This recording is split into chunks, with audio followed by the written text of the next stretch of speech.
আমরা যে মুসলিম, আমরা আমাদের আত্মপরিচয় নিয়ে গর্ববোধ করি কিনা, আমরা কোনো ইনফিরিয়রিটি কমপ্লেক্সে হীনমন্যতায় ভুগি কিনা। সাইয়েদনা ওমর ফারুক রাদিয়াল্লাহু তাআলা আনহু তিনি বলতেন, নাহনু কওমুন আ'আজ্জানাল্লাহু বিল ইসলাম। আমরা তো এমন জাতি যে জাতিকে আল্লাহ তাআলা ইসলাম দিয়ে সম্মানিত করেছেন। আমরা তো এমন জাতি যে জাতিকে আল্লাহ ইসলাম দিয়ে মর্যাদা দিয়েছেন। ফাইন ইবতাগাইনাল ইজ্জাতা বিগাইরিহি আদাল্লানাল্লাহ। ইসলাম ছাড়া অন্য কোথাও যদি আমরা সম্মান তালাশ করি, স্ট্যাটাস, ডিগনিটি, মর্যাদা তালাশ করি, তাহলে আল্লাহ তাআলা আমাদেরকে অপমানিত করে ছাড়বেন। কোনো যদি, কিন্তু, তবে ছাড়া আল্লাহর আদেশের সামনে, আল্লাহর ইচ্ছার সামনে নিজেকে উজাড় করে দেওয়ার নাম হচ্ছে ইসলাম।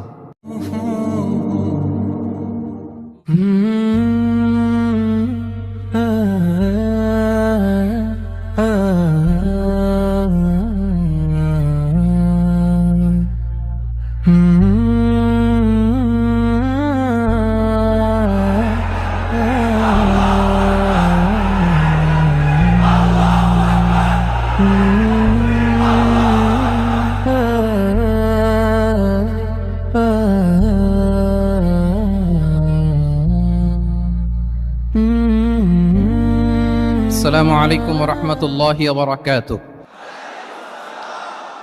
নর্থ সাউথ ইউনিভার্সিটি কর্তৃক আয়োজিত আজকের এই কোরআন কনফারেন্স এবং সিরা এক্সিবিশন 2025-এ আপনারা যারা উপস্থিত হয়েছেন, আপনাদের সবাইকে জানাচ্ছি আন্তরিক শুভেচ্ছা এবং মোবারকবাদ। যে টপিকটা আমি অ্যাড্রেস করার চেষ্টা করব সেটা হচ্ছে being proud of our Muslim identity.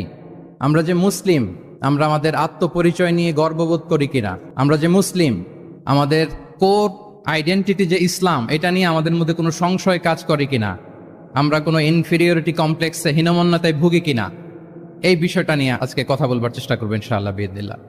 আমরা আল্লাহর দরবারে শুকরিয়া আদায় করছি যে আল্লাহ তাআলা আমাদেরকে ইসলাম দিয়ে ধন্য করেছেন। উই আর ব্লেসড উইথ ইসলাম, ঠিক কিনা বলেন? ইসলাম পেয়ে আমরা ধন্য, আলহামদুলিল্লাহ। এবং মজার ব্যাপার হচ্ছে আমাদেরকে ইসলামকে খুঁজে বের করতে হয়নি। অনেক নন মুসলিমদের স্টোরি আপনারা শুনবেন যে তারা নিজের সাথে নিজে যুদ্ধ করে, বোঝাপড়া করে, নিজেকে কনভিন্স করে তারপরে ইসলাম ধর্ম গ্রহণ করেছেন, রিভার্টেড মুসলিম, কনভার্টেড মুসলিম। কিন্তু তার বিপরীতে আমরা বাই বর্ন মুসলিম হিসেবে এই পৃথিবীতে এসেছি, আলহামদুলিল্লাহ। উই আর ব্লেসড উইথ ইসলাম। আমরা সবাই জানি যে ইসলাম শব্দের অর্থ হচ্ছে টু সারেন্ডার, কমপ্লিট সাবমিশন। আল্লাহ তাআলার আদেশের সামনে সারেন্ডার করা, নিজেকে ফুললি আল্লাহর কাছে সাবমিসিভ ওয়েতে প্রেজেন্ট করা, এটাই হচ্ছে ইসলাম।